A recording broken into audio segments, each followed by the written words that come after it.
Buenas tardes, les damos la bienvenida a otra actividad de nuestro Instituto de Investigaciones en Ciencias de la Educación. Mi nombre es Miriam Feldfeber, soy la directora del instituto, y en esta ocasión contamos con la presencia del equipo de investigación que coordina en el instituto Karina Kaplan. Karina es directora del programa de investigación en transformaciones sociales, subjetividad y procesos educativos que tiene sede en el ICE.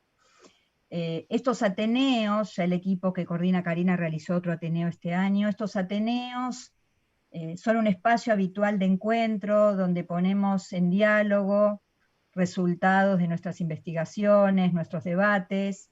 En general los hacemos en un espacio presencial.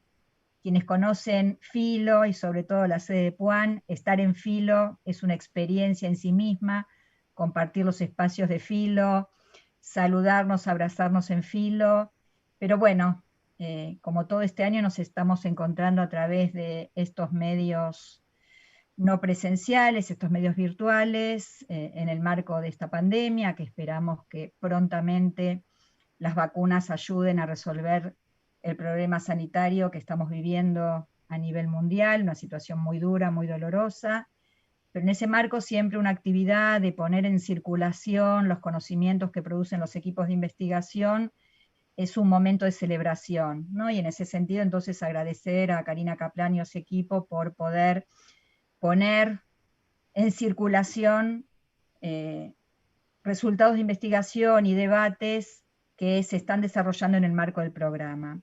Por eso el Ateneo de hoy se titula Jóvenes y Escuela Secundaria, autolesiones y situaciones de suicidio en tiempos de pandemia. Contamos con la presencia, como señalábamos, de Karina Kaplan, directora del programa, de Darío Arévalos y Ezequiel Sapu, investigadores del programa, y en especial, y le damos la bienvenida a Lice, con la participación especial de Daniel Korinfeld, que nos va a acompañar junto con el programa, con el equipo de investigación en un tema tan complejo como es este tema que se proponen abordar hoy. Así que bueno, como siempre, a veces lo hacemos al principio, al final, agradecer a todo el equipo de la Secretaría General de la Facultad, a Gabriela Kantarovich, Javier Moscoso y Wanda Freiman, que hacen posible la difusión y la transmisión de estos eventos.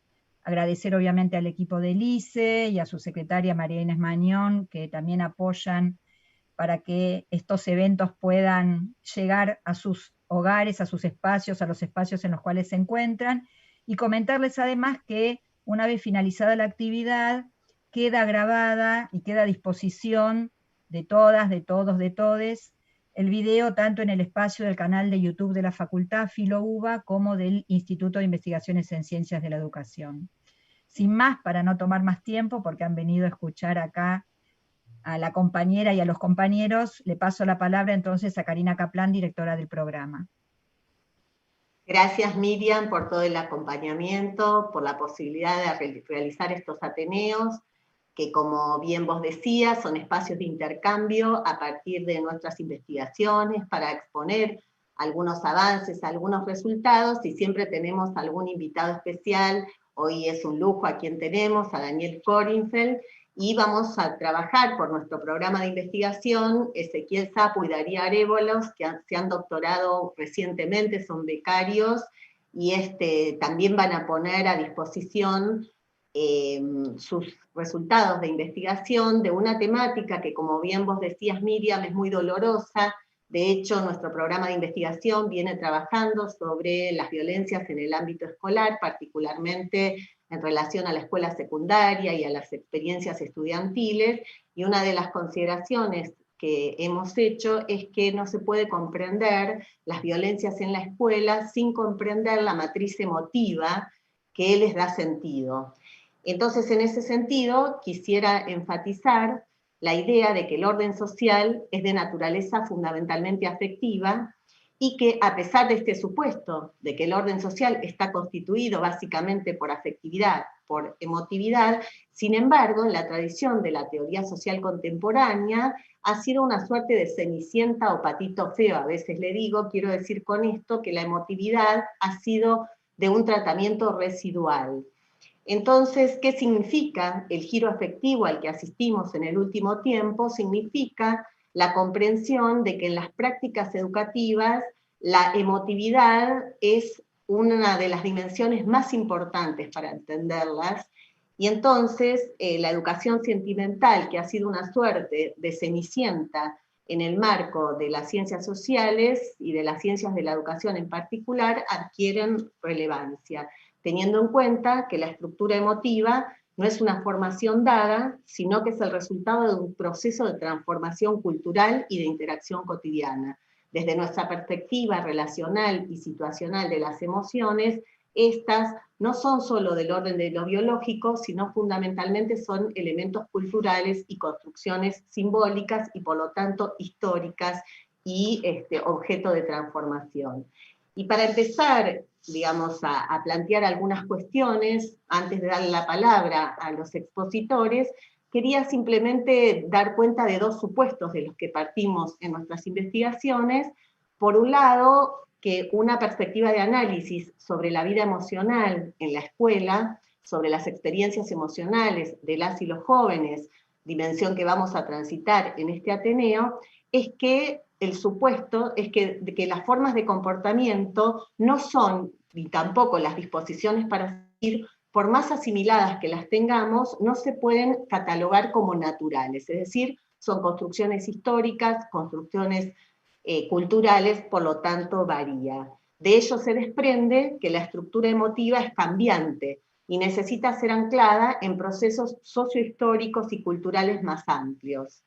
Y el otro supuesto es que las estructuras emocionales y las estructuras sociales son dos caras de la misma moneda. Ello significa, como les decía, posicionarse en una perspectiva situacional, donde las emociones están condicionadas por las situaciones sociales y por lo tanto no es posible comprenderlas si no atendemos a la mirada relacional de los seres humanos. Quiere decir que las emociones están en el corazón de las prácticas educativas, por lo tanto, para comprender qué sienten las y los jóvenes, necesitamos precisamente tomar testimonio y sus puntos de vista.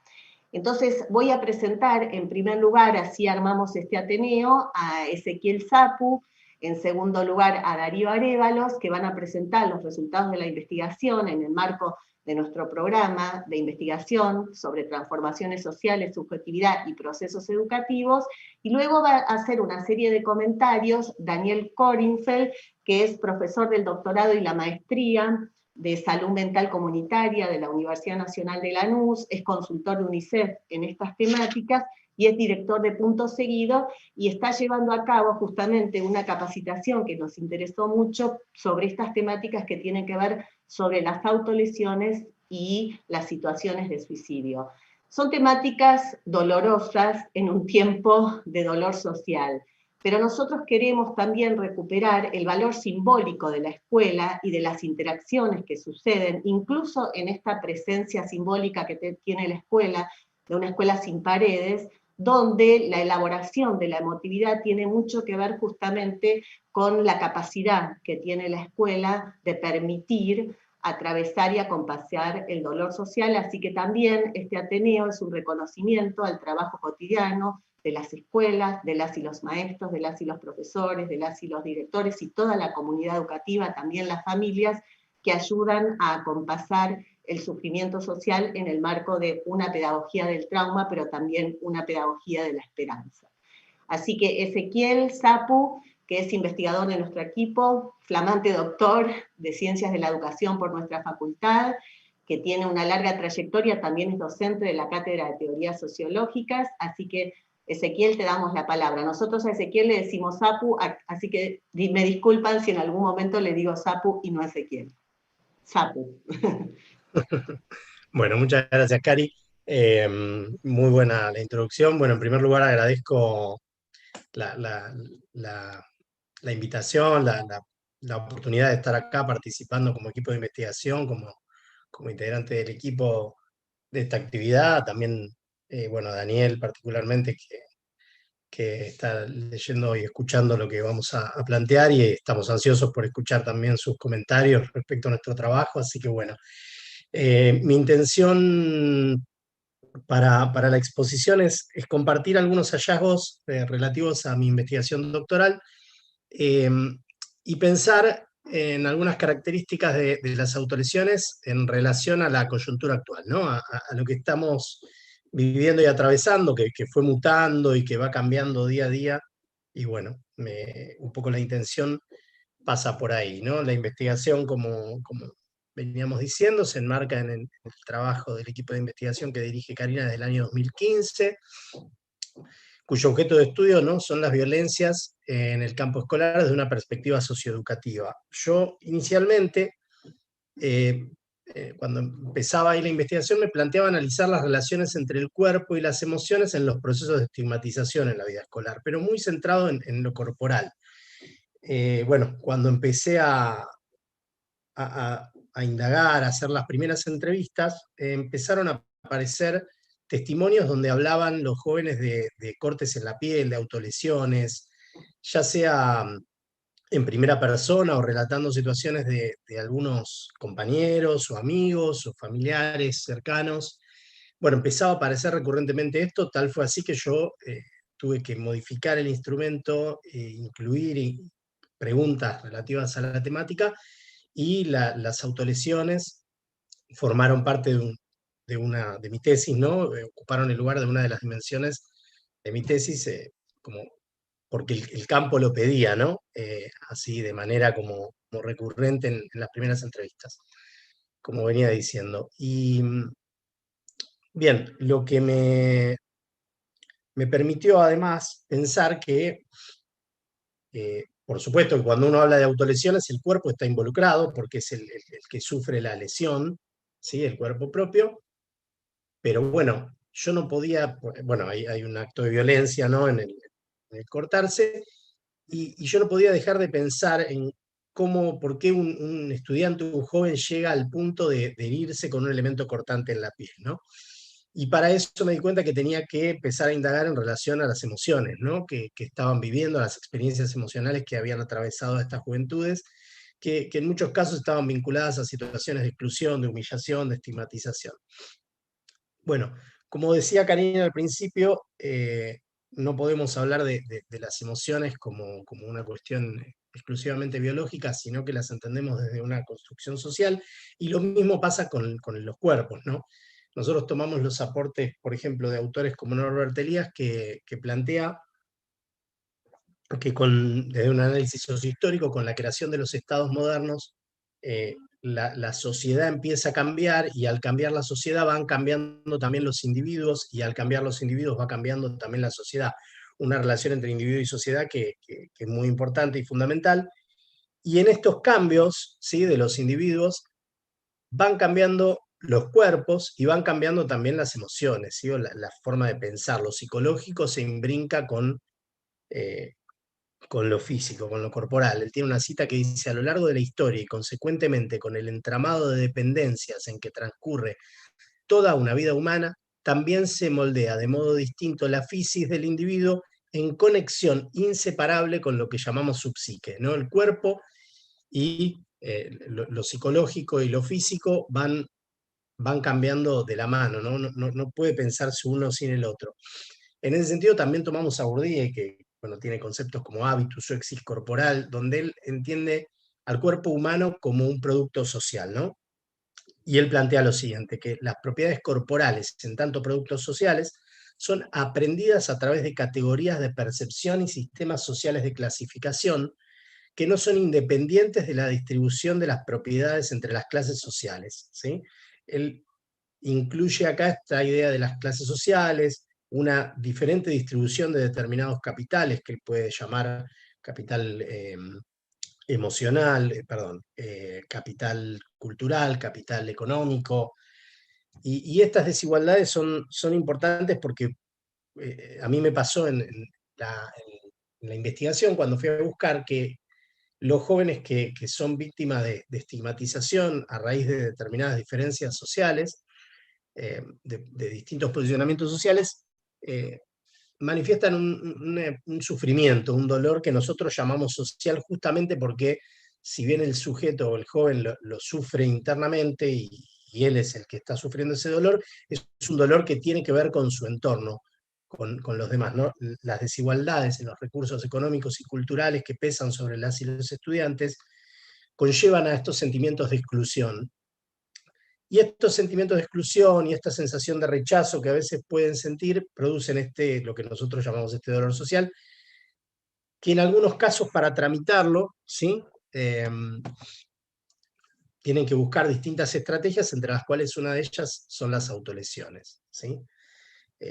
Muchas veces la manera de tramitar este dolor, este sufrimiento, es a través de actos de violencia, y nosotros acá entendemos a la violencia desde términos de Viviorca como constructora de subjetividad, también no solamente como destructora de subjetividad, ¿no?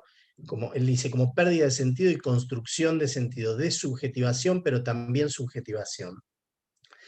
Este acto de violencia tiene, que es el cortarse el propio cuerpo, tiene justamente la intención de buscar restituir un lugar en el mundo, ¿sí? Un lugar que se siente perdido, que no se encuentra.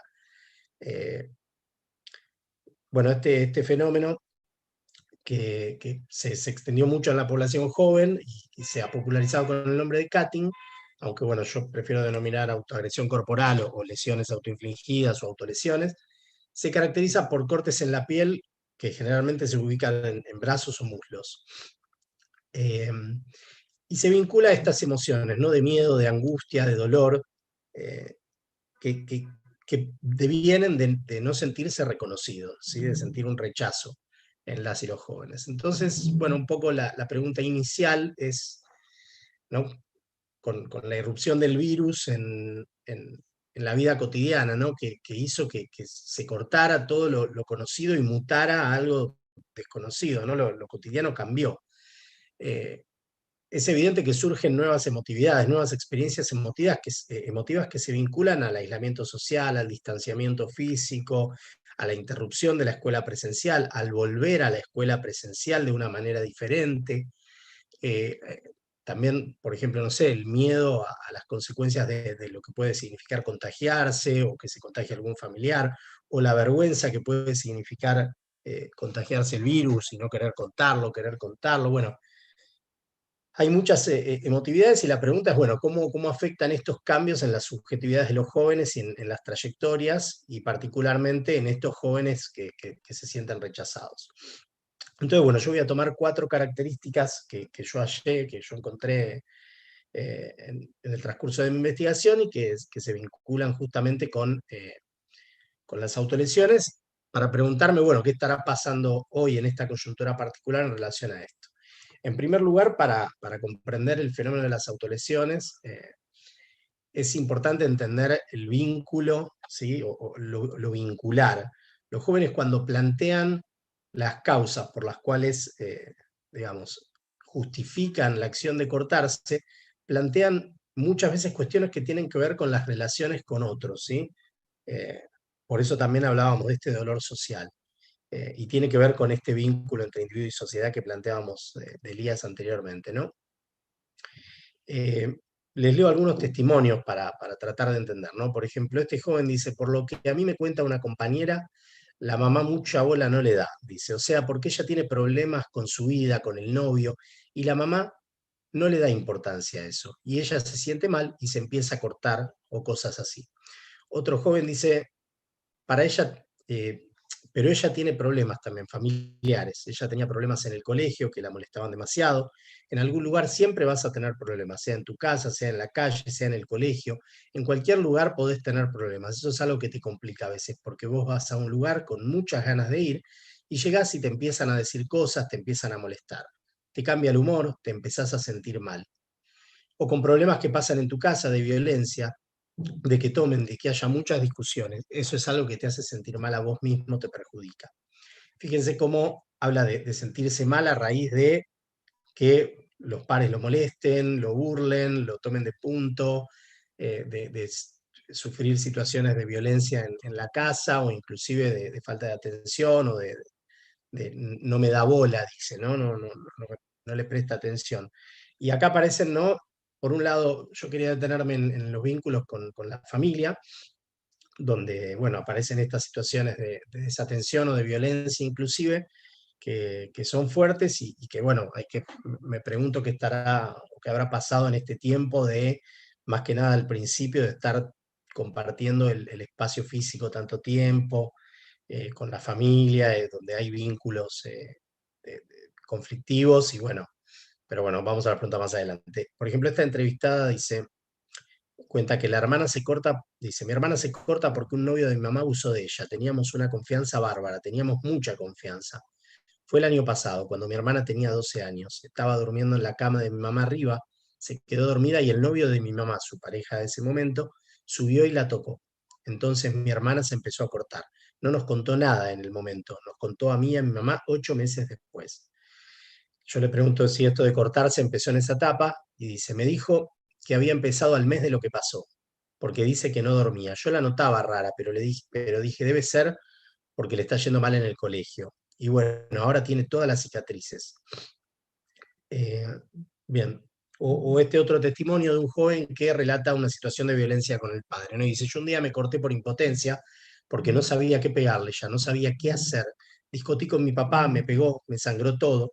Llego al baño de mi casa y quería hasta apuñalar a mi papá. Llegué a ese momento y mi papá me desafiaba.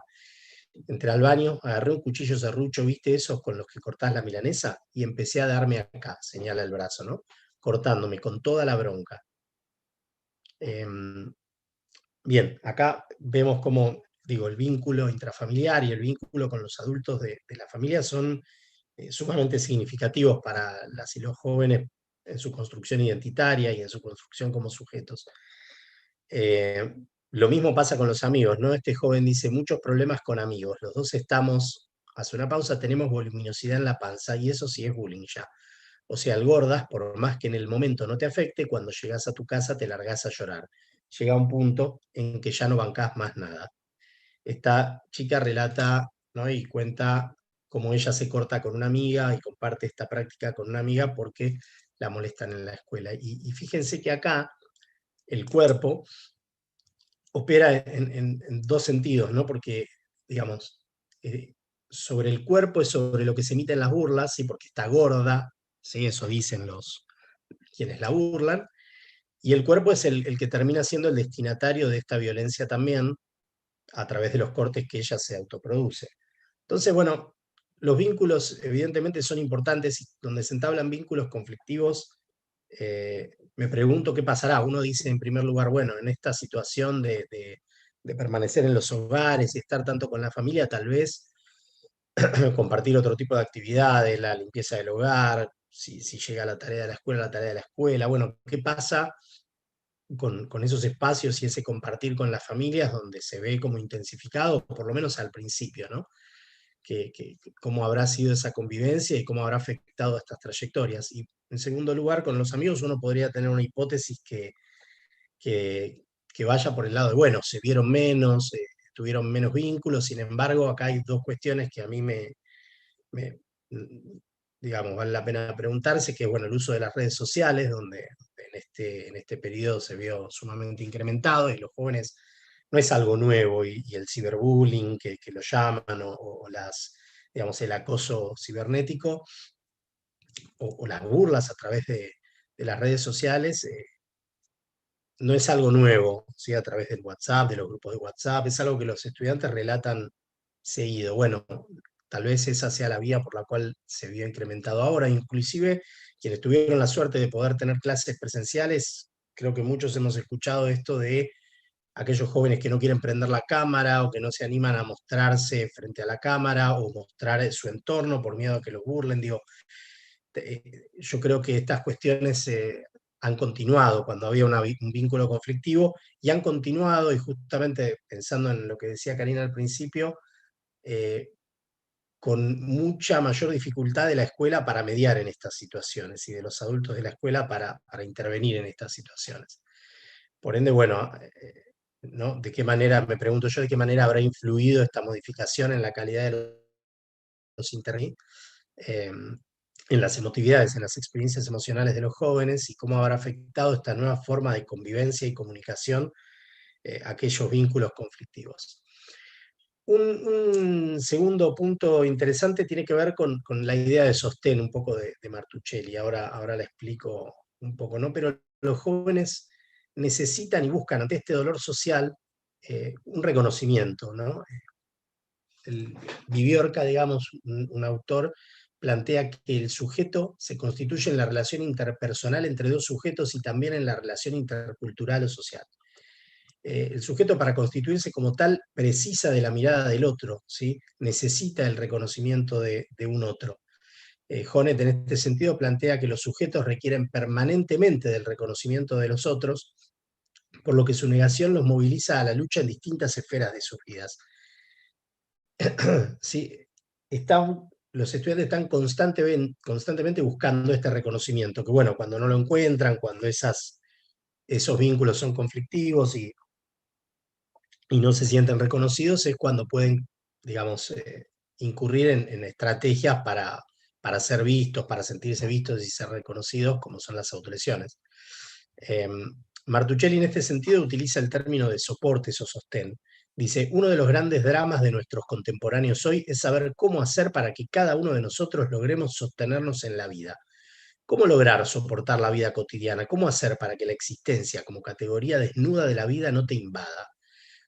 Para responder a estos desafíos es imperioso recurrir a diferentes soportes, ¿no? La noción de soporte se define a partir de un conjunto heterogéneo de elementos reales o imaginarios, ¿no? Que se despliegan a través de un entramado de vínculos en virtud de los cuales los individuos se sostienen, ¿no? Son estos vínculos, estas relaciones que ayudan a los estudiantes a sentirse justamente reconocidos. Y muchas veces los referentes institucionales, cuando esto no lo encuentran en el hogar o en los amigos, los docentes, los preceptores, distintos trabajadores de la escuela son quienes ocupan el lugar de sostén para estos jóvenes, ¿no?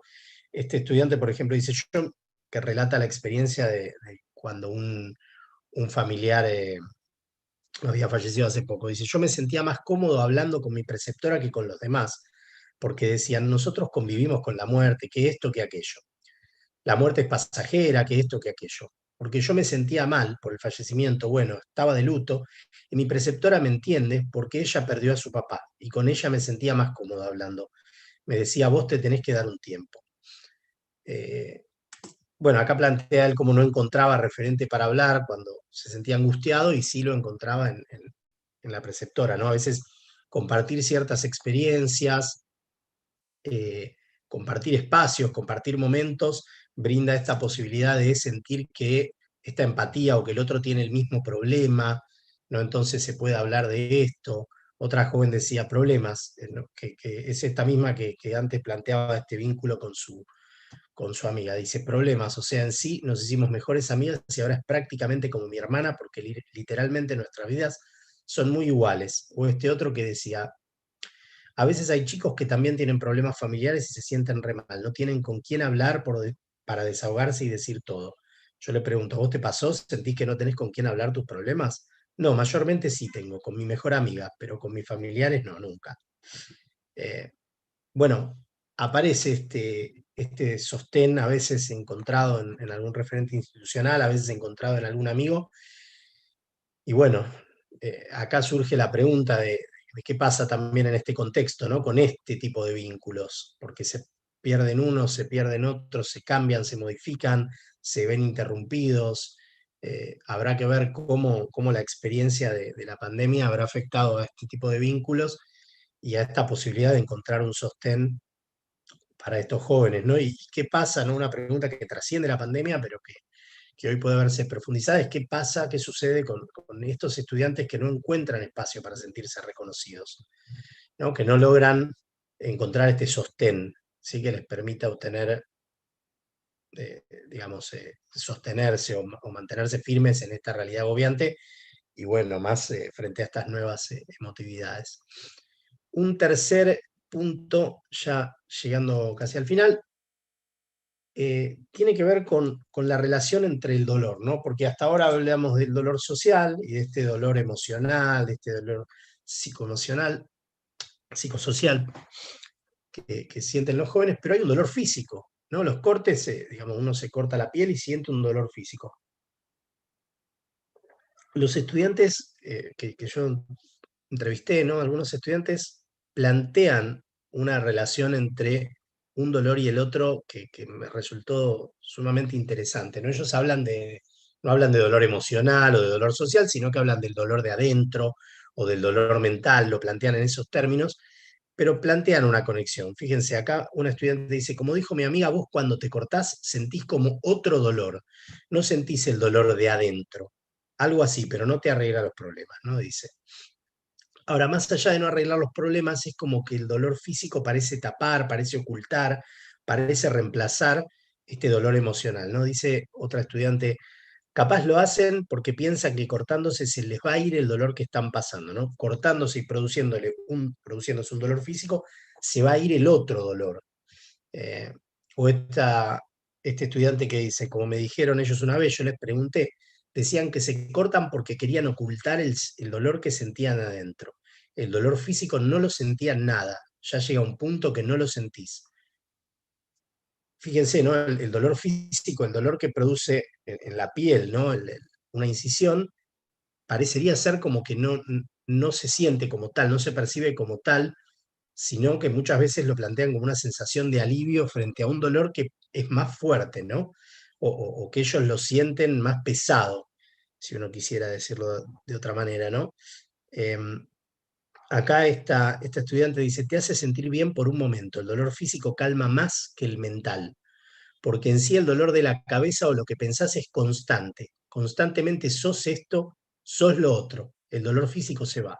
Entonces aparece acá una cuestión temporal, ¿no? De un dolor que perdura en el tiempo, que constantemente está presente y está ahí, y otro dolor sobre el cual no solamente que tiene un periodo de tiempo más acotado, sino que además ellos tienen algún tipo de control o una ilusión de control respecto a este dolor, porque se producen el corte ellos mismos, se lo pueden sanar o pueden volver a abrir la herida, entonces aparece esta sensación de control que, que producen los cortes, ¿sí? En la piel, como bueno, una manera de restituir, ¿no? Es en algún punto lo único que les queda, ¿sí?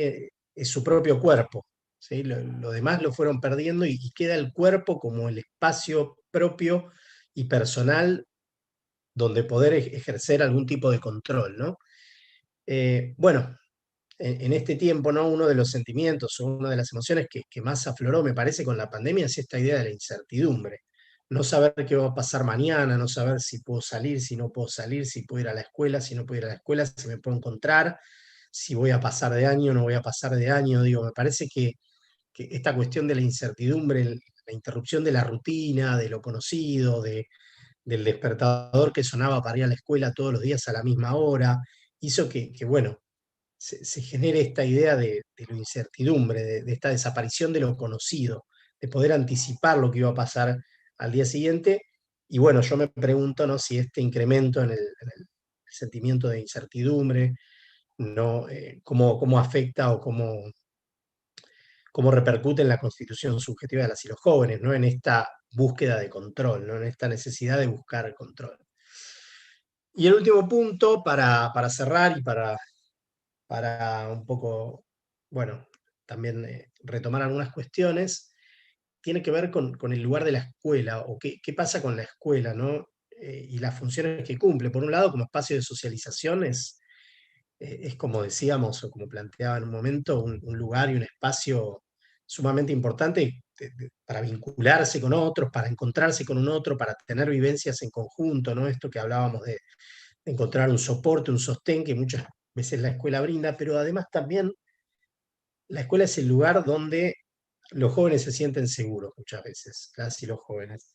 Eh, por ejemplo, a nosotros algunos estudiantes en las entrevistas nos decían que prefieren pelearse en las inmediaciones de la escuela, cerca de la escuela o inclusive adentro de la escuela, porque ahí había un límite, ¿no? Si se peleaban ahí, sabían que, digamos, no iba a escalar hasta determinados niveles porque estaban cerca de la escuela y alguien los iba a ir a parar, alguien iba a intervenir, ¿sí? Entonces ellos preferían pelearse cerca de la escuela siempre que en el barrio o en lugares alejados de la presencia de los referentes institucionales. Y cuestiones similares pasan con los cortes y con la socialización de los cortes. Muchas veces los estudiantes eligen o encuentran en la escuela el lugar para socializar estos cortes, para contar, para mostrar, como una forma de ser vistos y también yo lo leo por lo menos como un pedido de ayuda, ¿no? Por ejemplo, una estudiante relataba, dice, me pasó el año pasado que una compañera se estaba cortando enfrente mío, estábamos sentadas y ella se estaba cortando esta parte de la piel y se señala el tobillo, ¿no? Y fui y le avisamos a la preceptora, ¿no? ¿Por qué elegir el aula, un lugar público con compañeros alrededor, dentro de la escuela, ¿no? Para realizar esa práctica cuando seguramente podía realizarla en cualquier otro momento, en cualquier otro espacio. Bueno, ¿cuál será la significación de eso? En parte, y digamos, yo creo que la escuela es el lugar para detectar estas problemáticas, para detectar estas situaciones, para ver, detectar y actuar en consecuencia. Y entiendo que en este contexto y en este momento de una escuela sin paredes, de una escuela también desde los hogares de los docentes y de los estudiantes, bueno, es una tarea sumamente ardua eh, para los docentes y bueno, y me pregunto eso, ¿no? ¿Cómo hacer para sostener esta mirada en este periodo tan convulsionado, tan complejo y tan diferente? Esto que sin lugar a dudas los docentes lo han hecho y se han esforzado por hacerlo, pero bueno, que con las dificultades del caso, ¿no? Y bueno, justamente esta interrupción y esta escuela diferente que tocó atravesar, bueno, cómo ha podido sortear estos desafíos, ¿no? Es lo que, en parte, lo que yo me pregunto. Pero bueno, eh, les agradezco mucho, espero obtener alguna respuesta con el correr del tiempo. Muchas Gracias, gracias. Ezequiel, y bueno, nos deja pensando mucho cuestiones que conversamos al interior del equipo, que seguramente ahora Daniel va a retomar en su comentario, pero bueno, sí decir a partir de lo que comentó Ezequiel, de cómo nosotros conceptualizamos a la violencia, no solamente hacia los demás, sino cómo nos apareció en la investigación esta idea de la violencia contra el propio cuerpo, donde las autolesiones, y ahora vamos a ver con Darío, el roce con la muerte, están muy presentes, que en realidad es un grito desesperado que tienen las y los estudiantes por vivir, es decir, por tener una vida mejor. Toda esta cuestión que tiene que ver con el roce con la muerte, con las autolesiones y con las situaciones de suicidio. Así que bueno, le pasamos la palabra a Darío. Bueno, ahí, ¿se me escucha ahí? Sí, ¿no?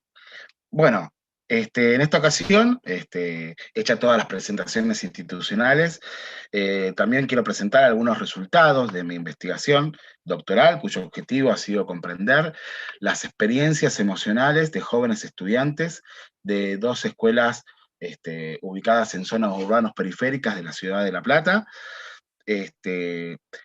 para que podamos pensar juntos sobre las situaciones de suicidio en este contexto al que Ezequiel estaba refiriendo, tan particular como el que estamos atravesando, donde se han resignificado las experiencias educativas en el marco de la no presencialidad y donde la interpelación sobre el sentido de la vida y sobre la propia finitud se experimenta, podríamos decir, a flor de piel. Voy a abordar una de las dimensiones de análisis para la ocasión que tiene que ver con las prácticas ligadas al suicidio.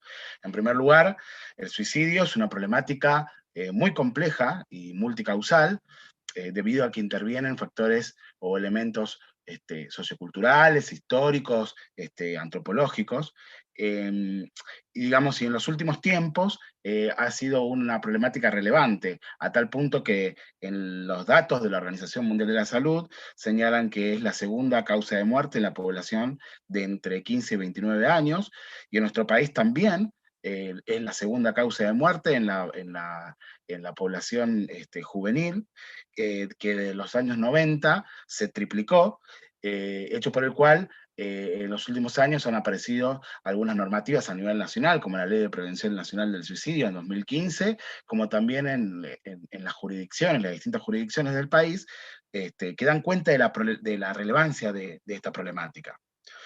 Bueno, el trabajo de investigación que llevé a cabo se sustenta fundamentalmente en la sociología figuracional de Norbert Elias, que si bien no aborda específicamente la problemática del suicidio, sí nos resultó muy interesante la mirada de Norbert Elias de largo plazo de la muerte, y desde la cual nosotros podemos afirmar que los sentidos que se le atribuyen a la muerte y también a la vida denotan las particularidades en las formas en que se organizan las sociedades y la estructuración de las emociones o de las emotividades de los individuos que la conforman.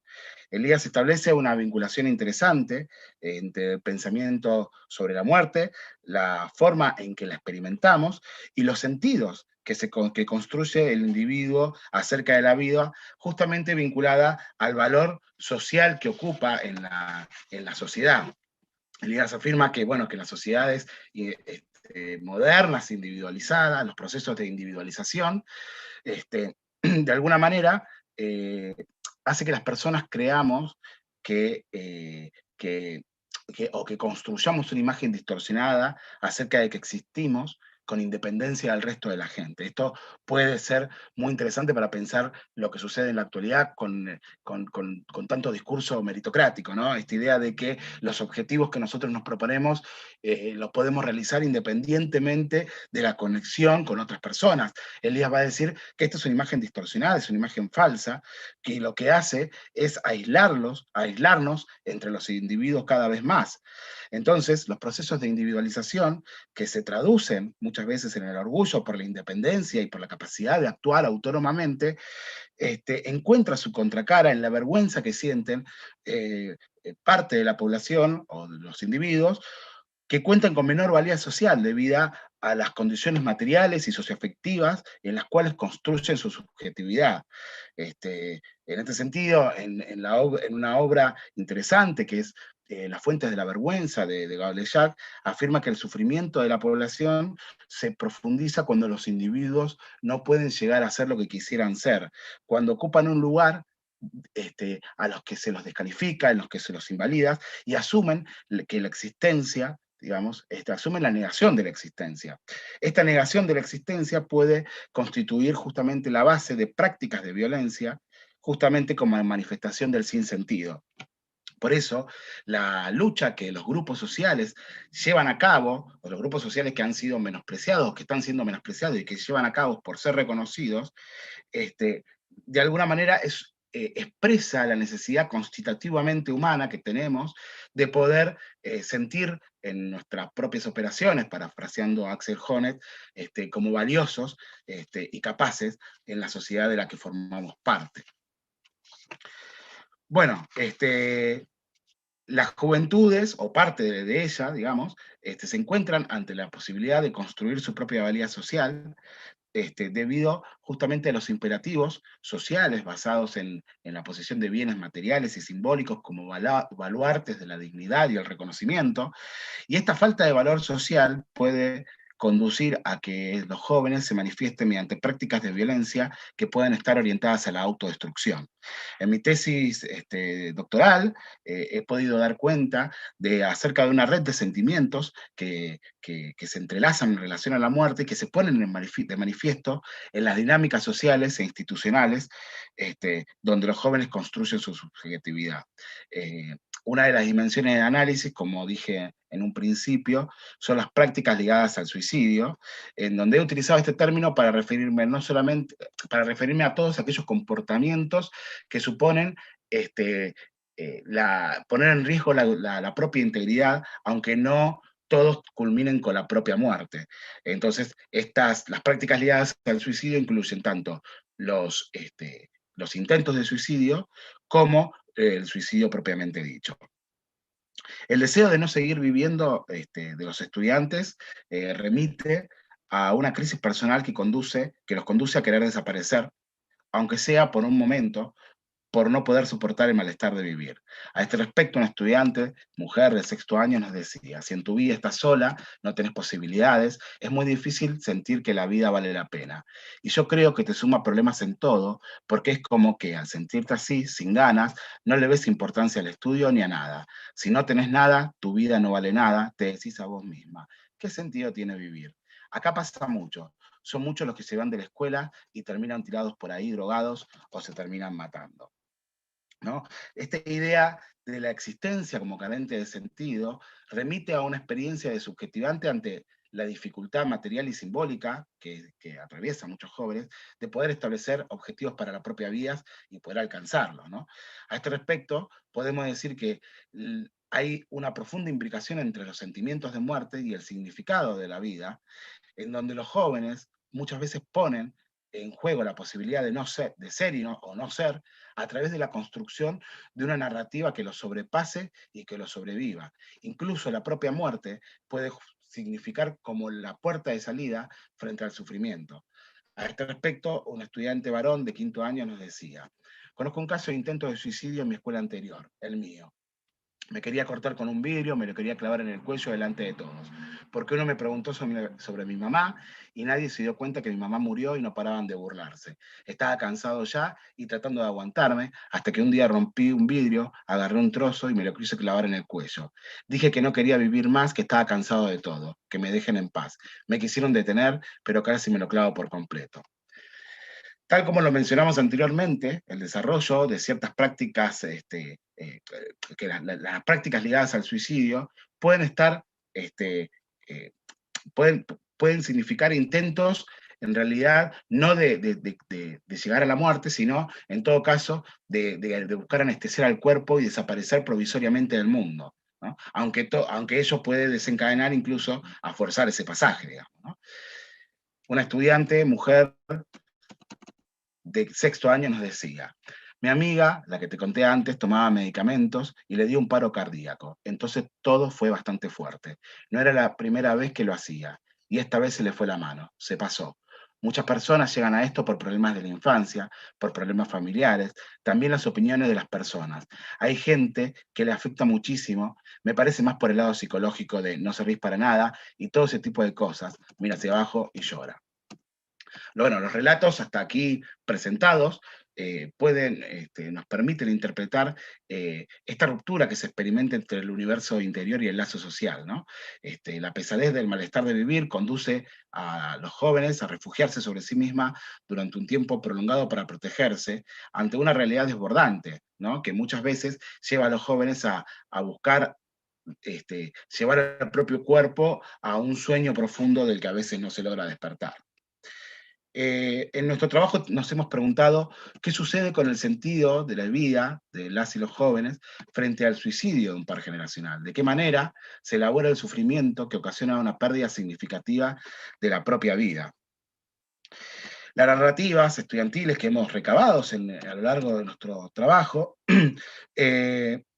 nos permiten interpretar que cuanto más intensas son las relaciones de proximidad entre los jóvenes, más se agudiza el sentimiento de culpa ante el desconcierto y la impotencia de aquellos que no pudieron evitar esa muerte y frente a un suceso del que nunca se encuentran preparados. Y a su vez también las situaciones de suicidio estructuran sentimientos de soledad que se experimentan ante la pérdida de las valencias afectivas que producían un apego mutuo. El individuo que siente siente que hay una pérdida significativa en el tejido social que le daba sentido a esa experiencia y esa vida, digamos, ¿no? Y sentimientos de miedo también, porque el suicidio no solamente implica un lugar vacío en el salón de clases, un amigo que ya no va a compartir lugares comunes, sino también la proyección de la propia vida en ese otro ausente, ¿no? A este respecto, un estudiante, varón de 6º año, nos decía: tengo un primo que murió hace poco, que se ahorcó porque la novia lo dejó. Estaba empastillado. Era un resecuestro. Se juntaba con barderos que buscaban pelea por todos lados, como yo cuando era pibe. Nada más que él la siguió. Teníamos la misma edad, pero yo dejé de juntarme con gente así hace mucho, porque sabía que iba por mal camino, y me da bronca no haber podido ayudarlo a entender que estaba en cualquiera, y yo también estaba en cualquiera. Yo me vi reflejado en lo que pasó, porque yo también andaba en cualquiera como él, era otra época, pero yo por suerte me rescaté. Bueno, siguiendo de la perspectiva de Elías, si consideramos a la muerte solo como el final de un ser humano singular, no encontramos en ella nada aterrador. Pero lo que sí resulta terrible, dice el autor, es el dolor de la pérdida que sufren los sobrevivientes al morir una persona a la que quieren o por la que sentían amistad, como así también por las fantasías colectivas e individuales que rodean al hecho de la muerte. Los relatos estudiantiles que hemos recabado nos permiten interpretar que se precisa de un tiempo para salir del estado de confusión inicial que se produce a partir de la muerte inducida o el suicidio de un par generacional. Durante el tiempo o el proceso de duelo cobra importancia el recuerdo vivo de las personas que han dejado de existir físicamente.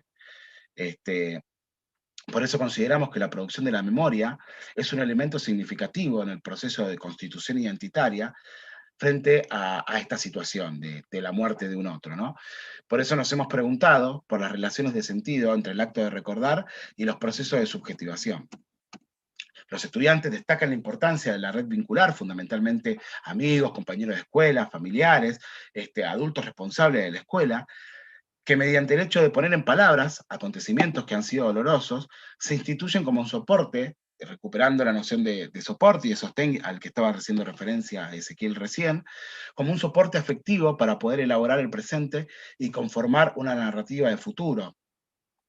Por eso, recuperando la noción de comunidad afectiva de Albac, está la red vincular, justamente,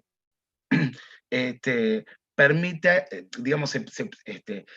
digamos, poder recordar junto a otros a través de una construcción de una narrativa o de una memoria que sea colectiva.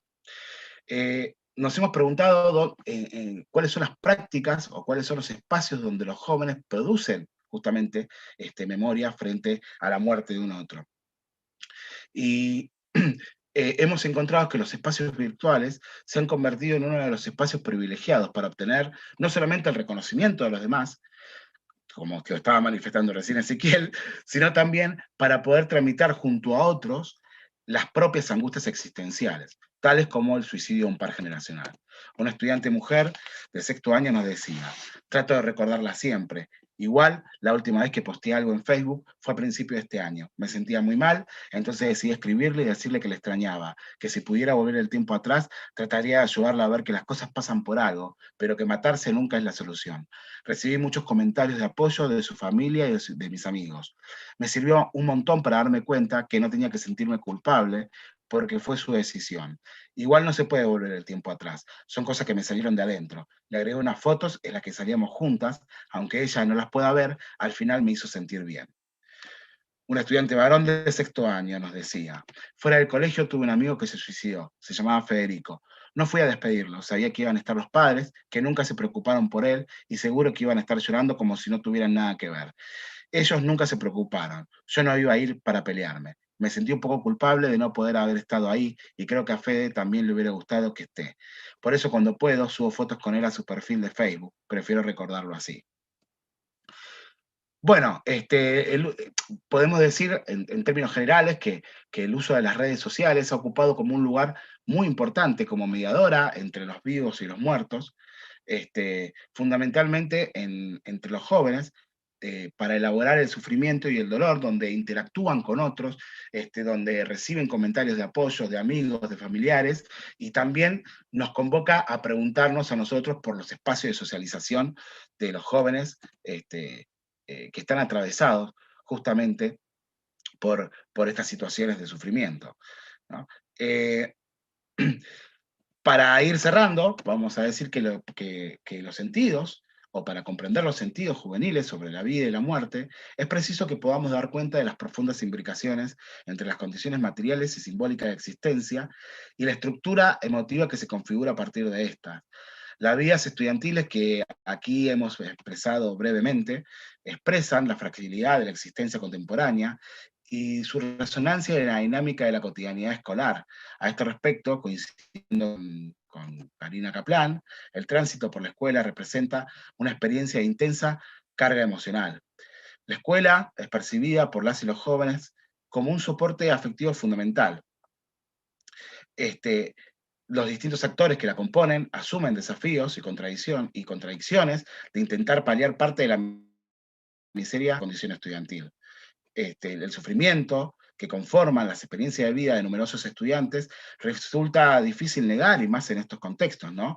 Más aún cuando las instituciones escolares, en los sectores populares, tal vez son los únicos espacios públicos que habilitan la construcción de una narrativa de futuro.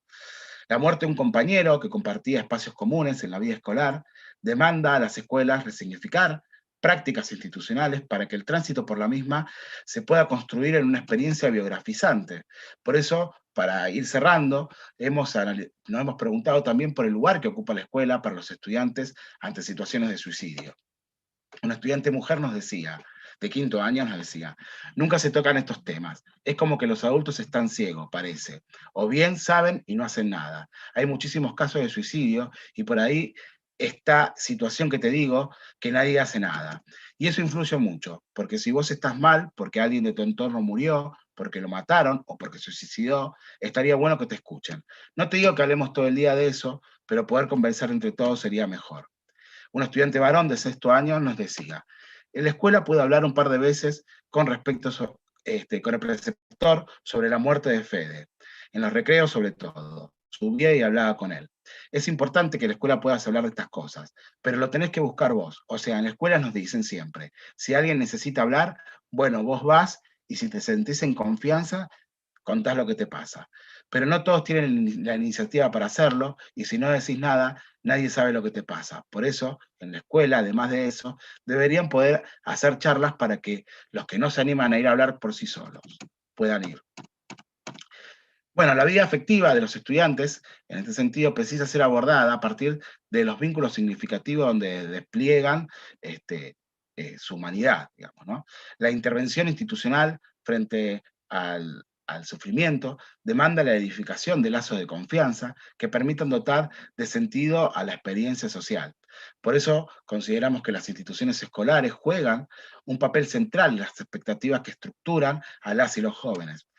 Estos testimonios que hemos presentado nos conducen a afirmar que el tránsito por el espacio escolar constituye una experiencia emotiva significativa, tanto para aquellos que pudieron construir una narrativa de sentido, como para los que le interpelan en una intensa búsqueda por encontrar allí un lugar en el mundo. Aún con todas las deudas pendientes, las heridas subjetivas provocadas por situaciones de exclusión y de desprecio que configuran las biografías juveniles, pueden hallar en la institución escolar un ámbito propicio para ser reparada.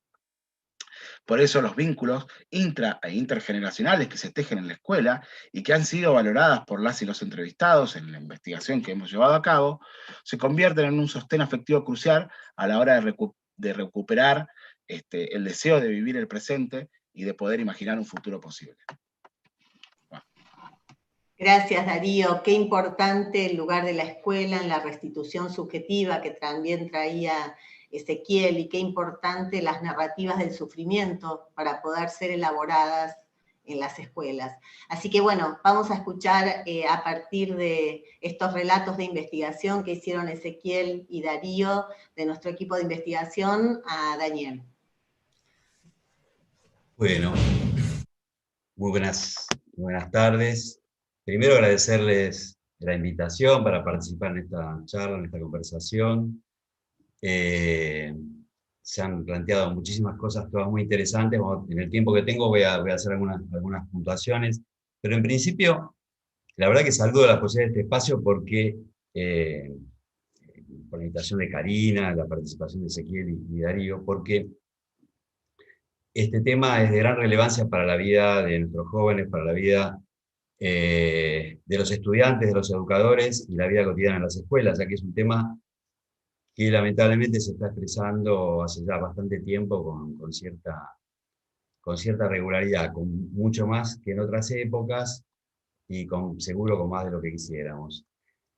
Por otra parte, escucho, digamos, en el planteo del equipo, por supuesto además lo conozco de tiempo atrás, pero una cierta vocación multi, transdisciplinaria, en el sentido de, desde las disciplinas y las referencias que tienen, ir al encuentro con otros saberes, con otras disciplinas, con otras producciones, atravesando ciertos cercos cognitivos, institucionales, incluso de la academia, ¿no? Hacia la comunidad, porque otro de los saberes que me parece que desde la perspectiva, por lo menos de la salud mental comunitaria, es importantísimo, es pensar en ese encuentro de los saberes que no están en manos de una sola disciplina o de una sola institución social, y que los saberes de la comunidad, en sus distintos actores, en sus propias experiencias, incluso en distintas culturas, hay ahí unos saberes que nosotros ponemos a jugar a la hora de estos problemas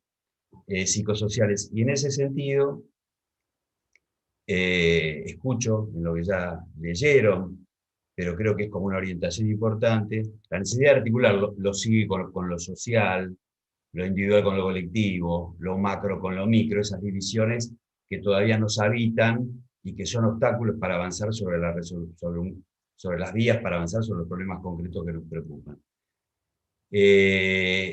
Esto que digo, para mi gusto, son cuestiones teóricas y epistemológicas, pero tiene una referencia muy concreta a la hora del hacer y las intervenciones y el encuentro con los pibes y con las pibas en las instituciones, ¿no? Digo, este tipo de enfoque.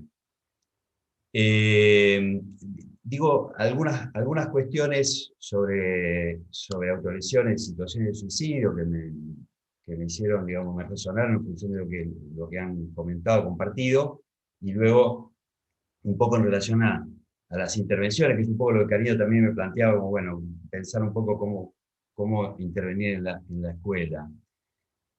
Y yo creo que el planteo, lo que desplegó Ezequiel, se lleva muy bien con una frase que me parece muy clara, que plantea Le Breton, David Le Breton, que es un antropólogo que ha trabajado mucho en la cuestión del dolor del cuerpo, y sobre todo, específicamente, el tema de autolesiones, cuando habla de la piel como campo de batalla para pensar las autolesiones, sobre todo los cortes, las quemaduras, lastimaduras. Es decir, es la piel para un sujeto en un determinado momento de su vida, un momento particular que se transforma en un espacio de expresión, de disputa psíquica, y cuando hablamos de lo psíquico, para nosotros lo subjetivo está en relación a los otros, y los otros también se expresan a través de los modos en que las instituciones, ¿no? la producción de subjetividad se juega en un determinado tiempo histórico, ¿no? En ese sentido coincidimos con este tipo de enfoque, aunque los autores pueden ser otros, pero de alguna manera,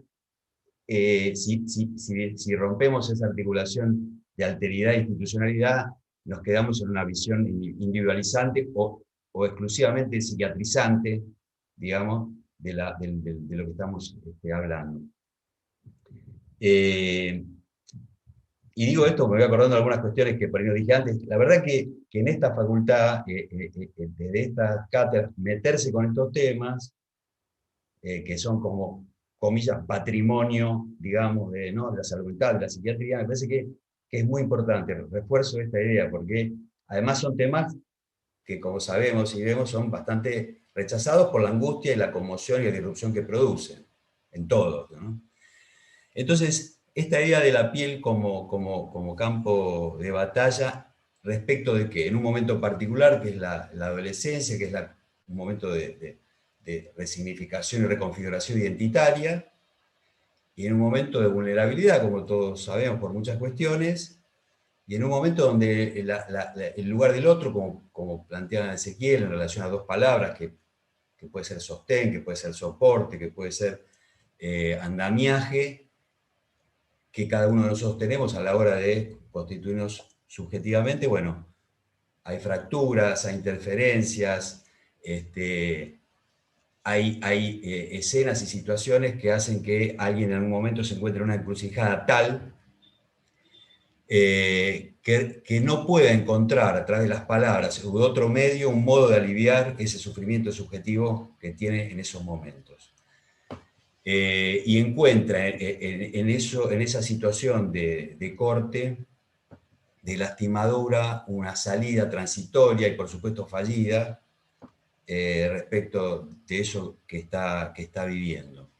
Bien, ahora, esto a mí me parece muy importante plantear cómo nosotros podemos tratar de pensar algunas regularidades, pero saber que estas situaciones, tanto las de autolesiones como las de las situaciones de suicidio, hay que poner plural, ¿no? Son en plural, y por tanto son en singular, es decir, cada quien tiene su historia, así ustedes lo han relevado, y aunque uno vea algunas regularidades, lo que nos importa a la hora de la intervención, a la hora de escuchar, a la hora de poder acercarnos y acompañar ese sufrimiento y darle cauce y sostén a eso que está pasando, tiene que ver con ese pibe, con esa piba en particular.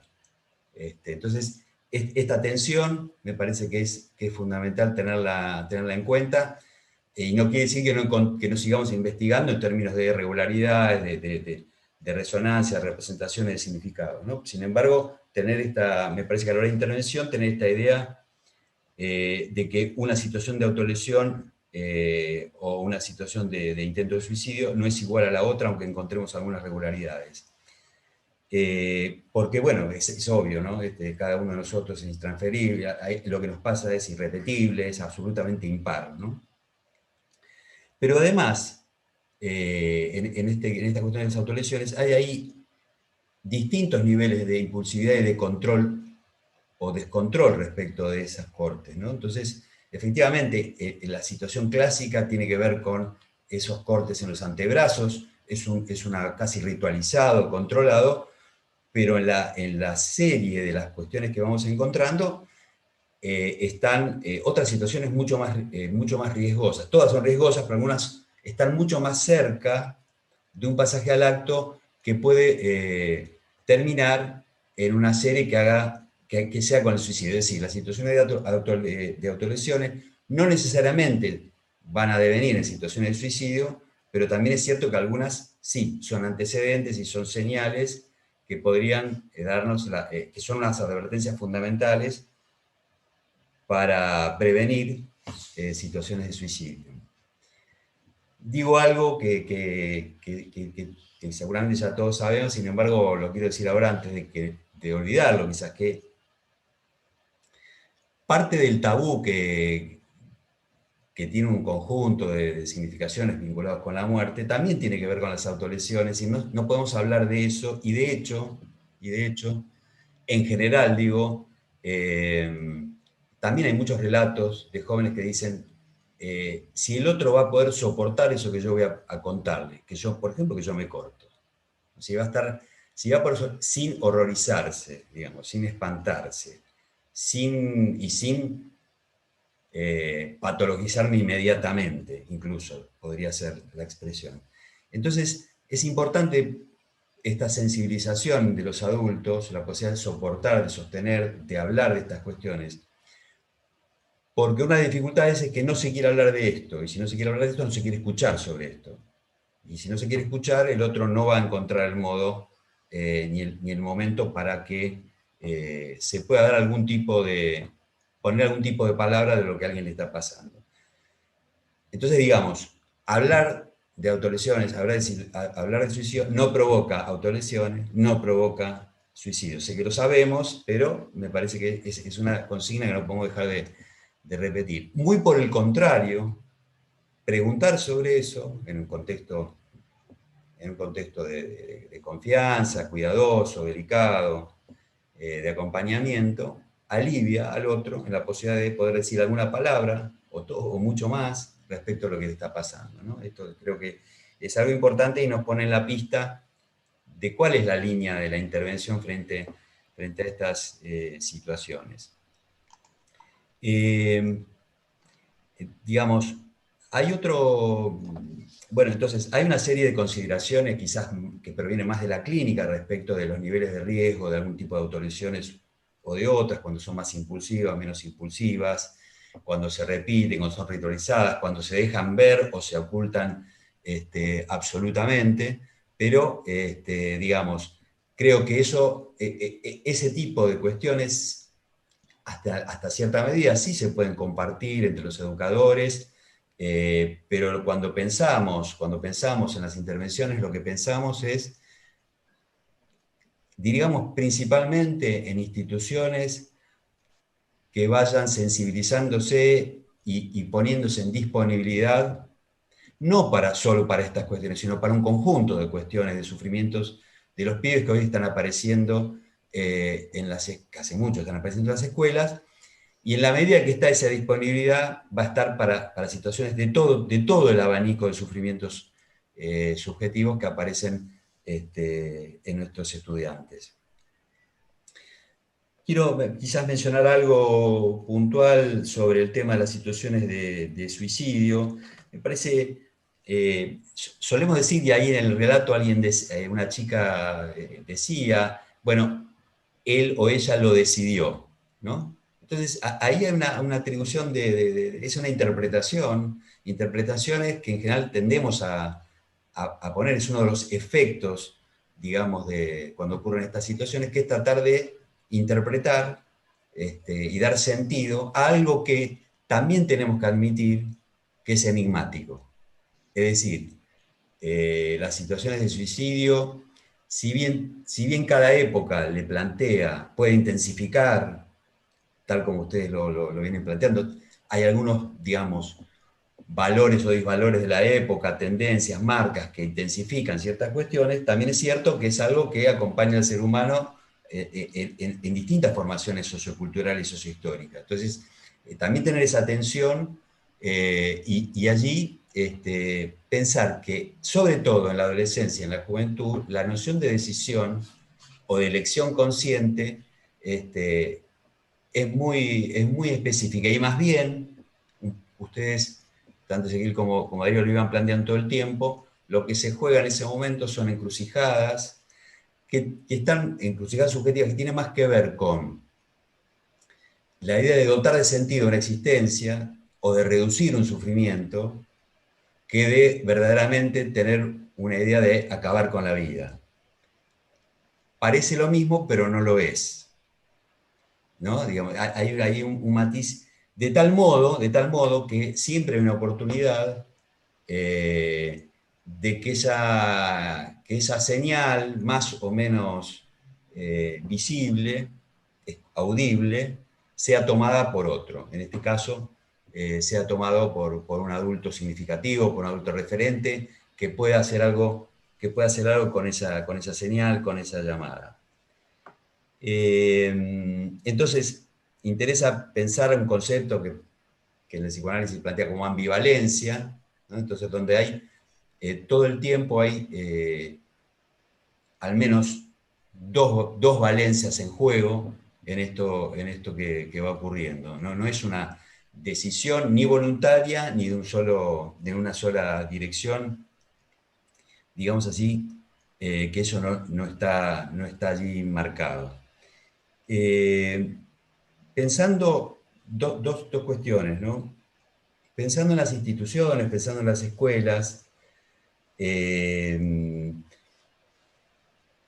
hay algo, digamos, puedo decir así, la muerte en sí. La muerte de los jóvenes, de un joven, o de un niño o de un joven. La muerte de un niño o de un joven autoinfligida. Son como 3 niveles de algo insoportable. Para todos en general, en particular para la escuela o para la educación como institución, para su propio proyecto, para sus propios valores de futuro, perdón, está sonando acá algo, no lo puedo sacar. De esa idea, digamos, disculpen un minuto, sonó una alarma. Ahí está. La escuela como proyecto de futuro, transmisión intergeneracional, tesoro de la cultura, etc. Esas cuestiones son muy difíciles de incorporar, muy difíciles de tomar y darle un lugar a esto. De hecho, una de las cuestiones que aparece, que planteaban los testimonios de Darío, tiene que ver con, bueno, de esto no solo no se quiere hablar, sino se habla, y la muerte no, en general, hoy sabemos que de algún modo, ya lo dijeron varios autores, es un tabú mucho más intenso y mucho más fuerte que la sexualidad en el siglo XX, ¿no? Podríamos decir. Entonces, planteado esto, digo, hay un trabajo por hacer desde las instituciones para sensibilizar, para trabajar los mitos, para preparar dispositivos de atención digamos, que refuercen, que preparen de alguna manera a los educadores, a la articulación entre la escuela y el sector salud, salud mental. Hay mucho trabajo que se está haciendo articulando a otros actores de la comunidad para trabajar colectiva y corresponsablemente para pensar estas problemáticas, no solo en la escuela, pero también en la escuela y en los barrios. La pandemia, indudablemente, como ustedes planteaban, entre otras cosas, como venimos diciendo, en general coincidimos, es una especie de revelador, una especie de analizador de desigualdades existentes previamente, de diferencias y también de diferencias y problemáticas particulares, y en ese sentido, en algunos casos, puede haberlas puesto entre paréntesis y en otros las intensifica, ¿no? Entonces, y entre esas diferencias o particularidades, nosotros sabemos que a veces la casa es un refugio y otras veces es un infierno. Sea como sea la casa, ahí no hay tampoco estamentos, digamos, ¿no? Digo, y al mismo tiempo puede ser refugio y puede ser infierno. Entonces, ese tipo evidentemente la pandemia puso todo esto en juego, y el desafío para los educadores con las condiciones difíciles en las que se ha desenvuelto la tarea de los educadores, de hacer escuela, de hacer institución, de hacer lazo, ahí donde la verdad que es muy difícil, digamos, ¿no? Fuera del cuerpo a cuerpo, cuando el cuerpo, estábamos viendo, en el caso de los jóvenes, es central en ese proceso de constitución subjetiva, ¿no? Entonces, creo que, bueno, estamos viendo un abanico de todas las situaciones respecto vuelvo a decir, situaciones que se intensifican, crisis que se intensifican, y otras que dejan como un poco entre paréntesis, casi a veces como una especie de algo en reposo o en pausa, algunas problemáticas. Una de las cuestiones que también creo que planteaba Darío era, digamos, no solo una situación de suicidio, sino los efectos en los distintos actores de una institución. Y ahí quiero mencionar tres cuestiones como para ubicar y por ahí después compartir un poco más en el intercambio. Es lo que nosotros llamamos posvención, es decir, nosotros podemos pensar mucho, y es muy importante y fundamental para nosotros, el antes, esto que decíamos, cómo preparar disponibilidad, sensibilización, equipos que estén como mejor predispuestos a intervenir en este tipo de situaciones. Podemos pensar el durante, y entonces pensamos durante la emergencia de una situación de este tipo, tanto como la escena que contaba Ezequiel de una compañera que dice, que le habla a la profe de que una compañera suya se está cortando el tobillo. Ese es un durante, una crisis, una escena, la emergencia de una situación. Y ahí, bueno, cómo actuar, no tanto en términos de protocolo, una palabra que ahora quedó como estelar, ¿no? Sino más como criterios, como ideas, como modos de intervenir, siempre entre varios, siempre en equipo, siempre sabiendo que puede entrar uno y sale otro, ¿no? Como trabajando en equipo. Y después está, en relación a qué impacto tiene esta situación, entonces pensar lo que se llama posvención. Y ahí hay tres cuestiones, porque la posvención hay tres elementos que trabaja Altavilla, que es una colega psiquiatra y psicoanalista, trabaja la idea de enigma, participación y legado, ¿no? El enigma, pensando en los que quedan, en los afectados, digamos, ¿no? El enigma es eso que siempre envuelve una situación de este tipo, ¿no? Es un interrogante que nunca se puede saldar, que está llena de ideas, de interpretaciones, de sentidos más o menos racionales o razonables, pero que queda ahí en un agujero, en la mayor parte de las situaciones imposible de saldar, y que genera ahí un trabajo individual y colectivo, y por supuesto en lo individual un trabajo psíquico, podríamos decir. Después está lo que ya se llama la participación, es decir, la idea de que cada quien pudo haber hecho algo, o no vio algo, o tendría que haber participado de una cierta manera y entonces hubiera ocurrido otra cosa. Esto cuando trabajamos con los chicos y con las chicas aparece muy rápido. Seguramente también escuché algo de eso en parte de los testimonios que ustedes relevaron.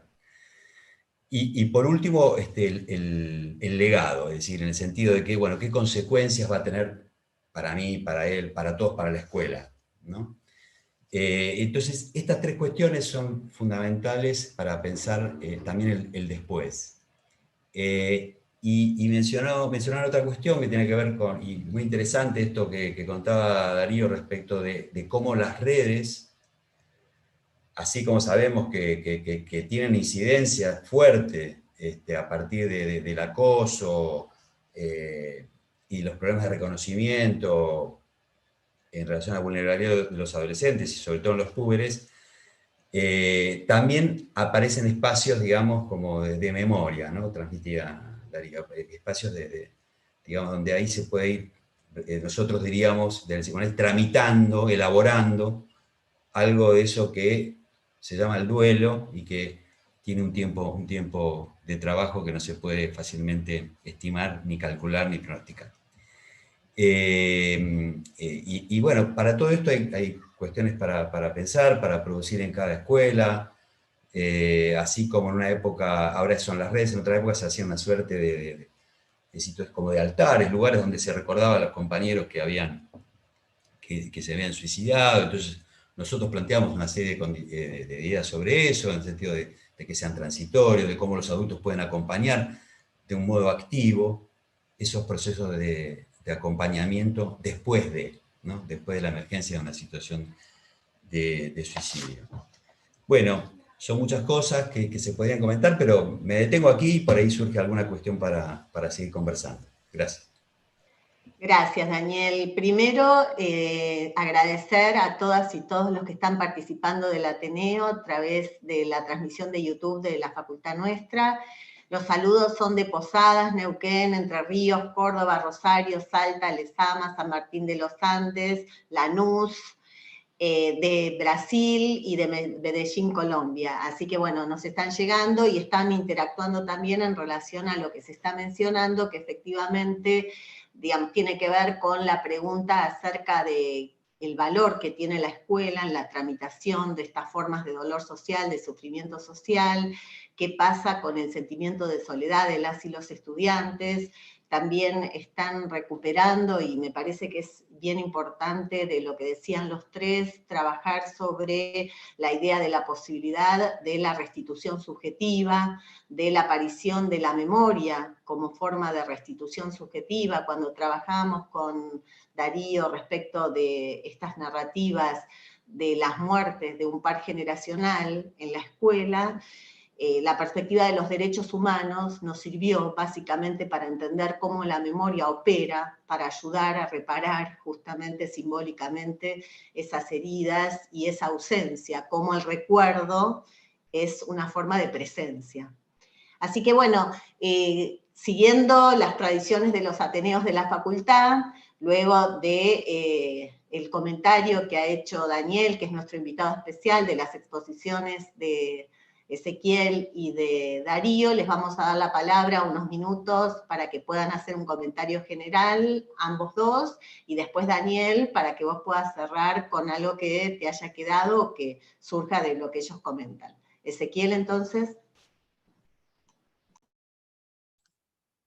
Sí, gracias, Cari. Bueno, nada, en primer lugar agradecerte, Daniel, por las observaciones y los aportes, me parece sumamente interesante. Bueno, el trabajo de Darío, te felicito también, Darío, por la exposición, pero bueno, ya lo conozco de hace tiempo. En relación a lo que planteás, bueno, me quedo con varias cosas, ¿no? Esta idea de la piel como campo de batalla de Le Breton fue como un eje guía para el desarrollo y para encontrar cuestiones de una mirada más, más social de las autolesiones para mi trabajo. Creo que es un aporte sumamente interesante.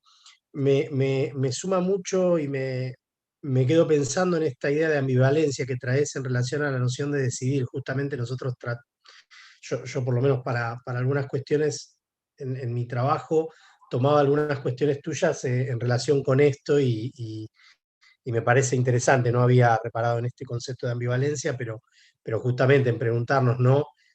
Cuánto es una decisión real, cuánto es algo impuesto, y cómo eso se juega también, ¿no? En los jóvenes, en ellos y ellas, ¿no? En los que realizados y en los que están alrededor, ¿no? Que también aparece esta idea de, bueno, fue su decisión, no es su decisión, ¿no? No solamente en lo propio, y que se juega justamente en esta idea de control. Por eso yo planteo esto de una sensación de control, ¿no? De esta ilusión de control, ¿no?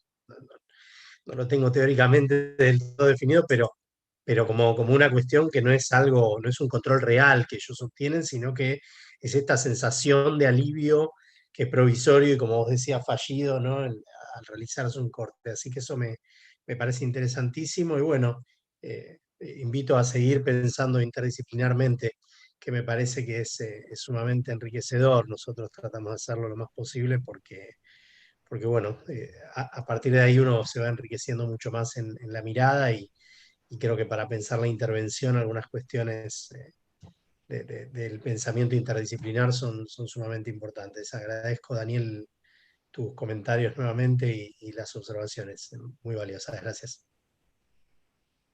Sí, también retomar de lo que decía Daniel, lo que nos costó a nosotros como equipo también trabajar sobre estas temáticas que son dolorosas y que generan procesos autorreflexivos.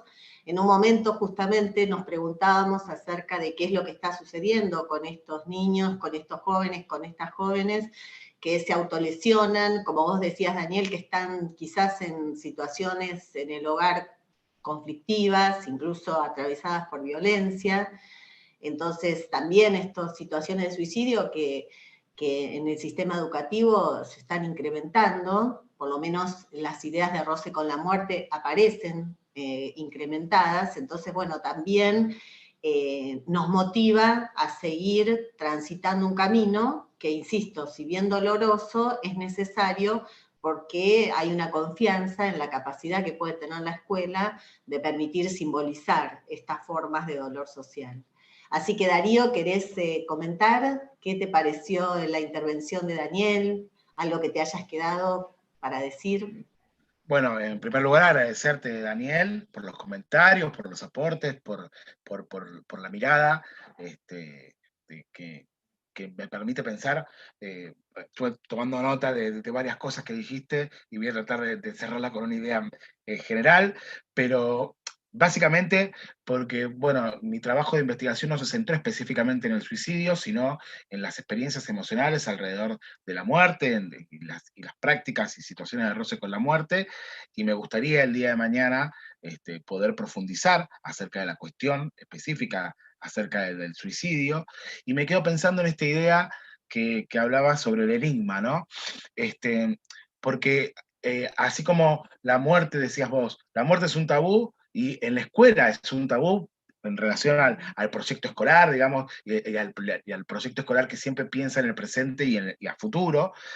La idea del enigma eh, tal vez se agudiza mucho más en la cuestión del suicidio, porque además el no saber por qué, además, digo, ¿no? El enigma, perdón, por qué alguien decide acabar con la propia vida, porque la muerte produce el enigma, ¿no? La muerte del otro produce el enigma de, bueno, sobre la propia, el propio sentido de la vida, sobre por qué le pasó a esta persona que yo quería, pero más aún las situaciones donde alguien, ¿no? Decide acabar con la propia vida, y que justamente el lugar de la escuela, eh, digamos, sería muy interesante justamente para esto que decías vos de dotar de sentido a la existencia, ¿no? Poder construir una narrativa para poder elaborar este sufrimiento. Me quedo con eso, digamos, para seguir pensando en esta cuestión. Gracias, Darío. Y también estaba pensando mientras conversábamos que uno de los autores, como decían Ezequiel, Darío, que nosotros seguimos, es Norbert Elias, que tiene un texto precisamente que se llama La soledad de los moribundos, y se refiere a las transformaciones acerca de la idea y de la experiencia subjetiva de la muerte a lo largo de la historia. Entonces, pensar también cómo es esta idea de la muerte como un tema tabú en la escuela, pero cómo la escuela transforma la muerte en algo vital. Porque siempre que estoy escuchando las investigaciones, tanto de las tesis doctorales, que son investigaciones más profundas, con entrevistas individuales, como las que hacemos con grupos focales en el equipo, recuerdo cuando fui a la escuela de Ezequiel de Monti, que es este joven que la policía los persiguió a él con unos amigos y finalmente murió porque lo tiraron al río. Y entonces habían hecho una ceremonia para recordar a Ezequiel. Pero a los días vuelvo a la misma escuela, una escuela de sectores populares, y estaban celebrando. ¿Y qué había pasado? Celebraban el nacimiento de la bebé de Ezequiel. Ezequiel tenía una novia, que era su compañera en la escuela, y había tenido un bebé de Ezequiel. Lo estoy diciendo y ya se me eriza la piel, ¿no?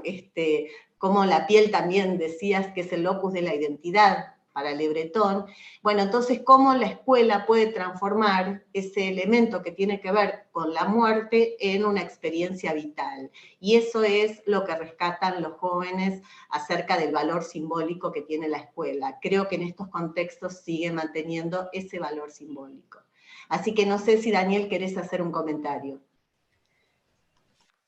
Bueno, son tantas cosas, todas interesantes lo que va apareciendo. Algo que estaba dando vuelta por ahí es que no mencionamos a Durkheim, que los trabajos está Durkheim, y la verdad que es increíble, si uno lo vuelve a leer, que digamos, yo no vengo del campo de la sociología, pero él cuando escribe dice algunas cosas fundando, entiendo, por lo menos un aspecto de la sociología, algo de esto de lo plural y lo singular, ¿no? Digamos, no encuentra ahí, y decir, que el enigma es como fundante, digamos, también, dejar ese lugar donde no se lo puede completar necesariamente con sentido, desde un campo que no es el campo psicológico, sino es propiamente sociológico, en fin, hay que volver a leerlo también allí. Y en ese sentido, la cuestión enigmática es un problema para lo que podríamos denominar el discurso pedagógico tradicional. Uno podría hacer una serie entre la idea del enigma, el conflicto, lo que no se puede resolver, lo que no se puede resolver totalmente, lo que no se puede pronosticar. Entonces, de algún modo, hay todo un esfuerzo de una pedagogía crítica, alternativa, que viene tratando de hacer lugar a esas cuestiones, ¿no? Digamos, de que las escuelas y los educadores puedan hacerle lugar a esto que no se puede calcular ni es dócil al sentido, podríamos decir. Del mismo modo que esto que estamos hablando se inscribe en la cuestión de cómo educar para todos y cómo estar con una cierta disponibilidad de atención para cada uno, para cada una, ¿no? También aparece en ese cruce de desafíos. Y por último, lo que querría destacar, me parece que es pensar que para pensar en cómo tener mayor disponibilidad, no disociar, que es uno de los riesgos que tuvimos ahora en pandemia, no disociar la parte de contenidos y transmisión e instrucción del lazo pedagógico, del estar con los pibes y con las pibas, que no quede disociado, que es uno de los problemas que venimos como tratando de acompañar y de pensar, precisamente que es necesario acompañar y cuidar a los educadores y a las instituciones. Es decir, no se trata de, digamos, que vayamos con la idea de, bueno, además tienen que prepararse, ¿no? Como decimos, para estas situaciones tan extremas, sino acompañar a los que pueden acompañar, a los que van a acompañar. Y esto a veces lo perdemos de vista, lo sabemos, pero hay que volver a decirlo. Y hay que hacer cosas concretas sobre eso. Que se hacen, pero no perder como ese objetivo, porque de hecho, lo estábamos hablando, estas situaciones son muy complicadas. Para todos, para los que tienen mucha experiencia, también, cada vez, no es que no, ya está, sino cada vez, entonces también hay ahí en situación y en contexto, cada vez, cada uno. Bueno, muchas gracias por el espacio compartido. Gracias a los tres, a Ezequiel, a Darío, a Daniel. Creo que este Ateneo nos queda a todos en nuestros corazones, porque estamos pensando en el sufrimiento social de nuestra juventud, y también, como decías vos, Daniel, en el sufrimiento social que están atravesando educadores y educadores, pero a veces digo que ese sufrimiento social tiene sentido cuando uno puede acompasar al sufrimiento de los estudiantes. Quiere decir que uno resignifica su rol en este contexto. Así que agradecerles muchísimo. Seguimos profundizando en las investigaciones sobre la violencia como dolor social, pero también acerca del valor simbólico que tiene la escuela en la posibilidad de fabricar biografías que no anclen destinos preestablecidos, sino que abran el horizonte de posibilidad, porque la escuela es un territorio para la esperanza. Así que le damos la palabra a Miriam para que pueda cerrar institucionalmente, y agradecerles de ya a Miriam y a todo el equipo del instituto y de la facultad por este espacio. Bueno, muchísimas gracias, la verdad que muy interesante, y sobre todo esta posibilidad de establecer un diálogo desde miradas, perspectivas diferentes, ¿no? Por ahí lo que Daniel señalaba en relación a tal vez ciertos temas que estuvieron reservados a un campo específico y poder leerlos del campo educativo. Creo que por alguna de las producciones ya tanto Karina como Daniel vienen dialogando sobre esos temas hace tiempo, y me parece que esto obviamente enriquece la mirada, la perspectiva, y sobre todo desde el enfoque que están planteando, que es un enfoque centrado en el tema de los derechos, ¿no? De los derechos de todos, de todas, de cada uno y de cada uno, y que pasa en relación con el espacio educativo y la posibilidad de acompañar trayectorias más, menos complejas, más, menos dolorosas, y sobre todo en este contexto tan doloroso.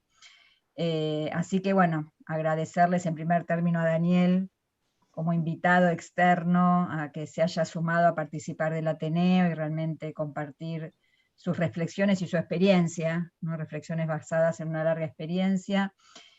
Agradecerles a Darío, Ezequiel, presentando los resultados de sus investigaciones que, como decía Karina, han plasmado en tesis doctorales en nuestra facultad, y obviamente a Karina como directora de estas tesis, de estas investigaciones y del programa.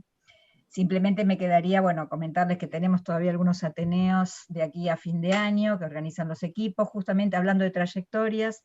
El próximo ateneo del 26 de noviembre a las 5 de la tarde es un ateneo que coordinan el equipo de investigación de Silvia Dubrovsky y Patricia Madoni, acompañamiento a las trayectorias estudiantiles en tiempos de pandemia, relatos de experiencia, que va a contar con la participación de diferentes programas que trabajan sobre esto y diferentes actores, actrices de la comunidad educativa, y con los comentarios de Carlos Escliar.